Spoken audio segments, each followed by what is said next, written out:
I'm going to give you a quick review of Photoshop and the layout here, things we've already talked about this semester.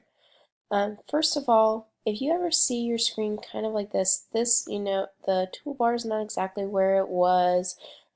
Maybe your options bar up here, remember this is toolbar, options bar, these are your panels over here. If something's not really right in the right place, like my toolbar isn't here, the easiest thing that you can do is go to Window, Workspace, and Reset Essentials, and that should get you back to the main screen.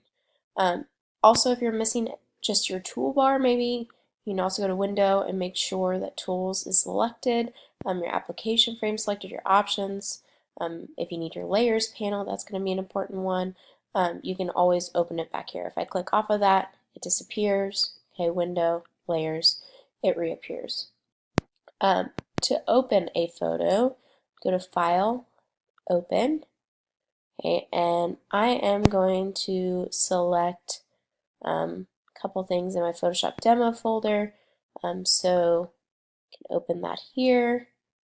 I can also open another photo if I want there. So now I have two open. If I want to see both side by side, I can go to Window again, Arrange, and you can either tile all vertically.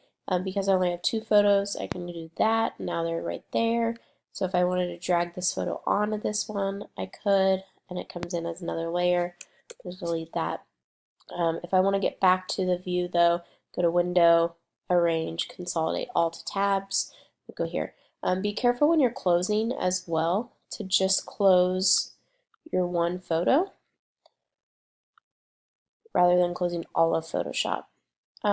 If you see a little asterisk at the end of your photo outside of the parentheses, okay, if you see that, that means there are changes that have not been saved. So if I save this right now, you can see I went Command S and now that little asterisk isn't there. Now if I were to paint on her, okay, that asterisk reappears, meaning that it has unsaved changes. So make sure you're saving often so that way you don't lose anything. Another thing I want to point out is your history panel. So if you don't have this little arrow with the three things there, you can always go to Window and make sure History is selected.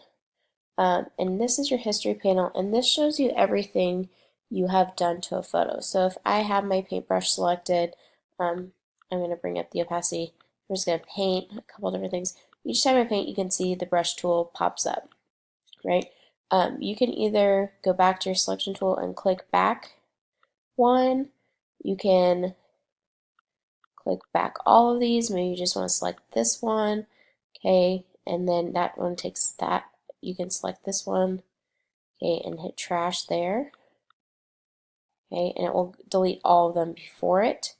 Or you can just click up here, then you can see if I paint again, a new brush layer appears. The one thing is, like, the history panel is great, but if I go too far, if I make too many edits, I just keep clicking and keep clicking, I am not going to be able to go back to just one thing I did here.